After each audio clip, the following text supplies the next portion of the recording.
Onbeschrijfelijk. Onbeschrijfelijk. Penalties. Ja, Cambuur verliest altijd met penalties. Maar deze keer niet. Was met mijn zoon, we hebben zoveel spanning gehad. Echt waar.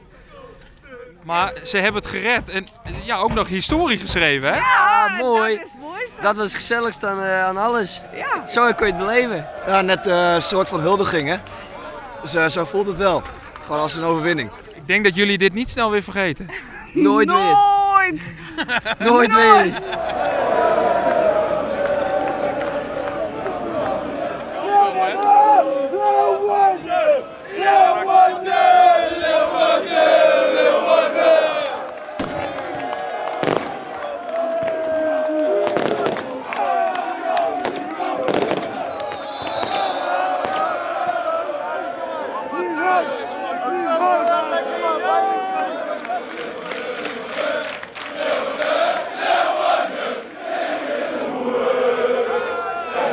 Dit doet weer een beetje denken aan 2013 en ik moet zeggen, als er wat te vieren is, dan zijn deze mensen er altijd wel. En, ja, dat is mooi, zo thuiskomen.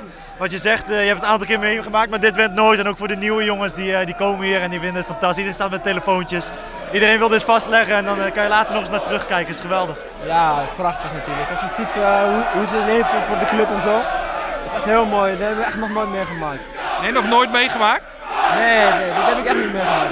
Een aantal jongens die lezen wel wat op social media aan en vragen ze van hoe ziet dat eruit? Nou, dan moet je niks vertellen, moet je lekker zelf laten ervaren. En dat is het mooiste, zonder verwachting hier komen en dan deze mensen hier allemaal die opstaan te wachten, dat is fantastisch. Ik geniet er echt van. Zulke dingen ga je denk ik niet zo snel vergeten.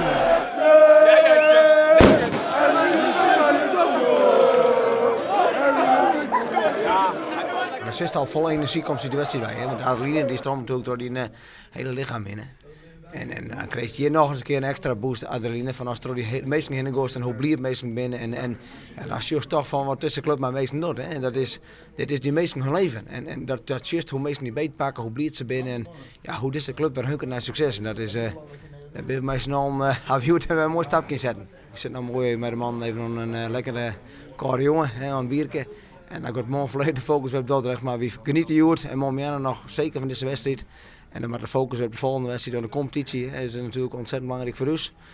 En dan gaan we morgen bij vol verwachting naar de lotting zien.